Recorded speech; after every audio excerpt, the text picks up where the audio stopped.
So in this video, I'll be showing you how I remove noise from an audio file in Adobe Audition with some simple techniques.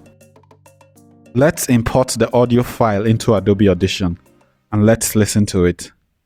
Ina so in zama magidanci ne wanda zai kasance rayuwar iyalin shi ne abin da yasa a gaba. So dole ne in yi duk wani abu. As you can hear, this is an exterior recording and the background noise is a bit loud. The first thing to do is to look for a space in the audio file that has just the background noise. Right-click on it and capture the noise print.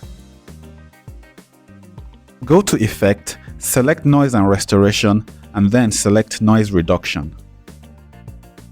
You will only be working on two parameters, the noise reduction and reduce by.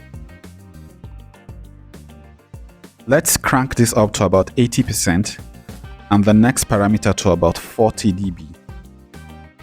Click on Apply and let's listen. Ina so in zama magidanci ne wanda zai kasance rayuwar iyalin shi ne abin da yasa a gaba. So dole ne in yi duk wani abu mai yiwuwa don ganin na. As you can hear, the noise has been reduced greatly. Cheers!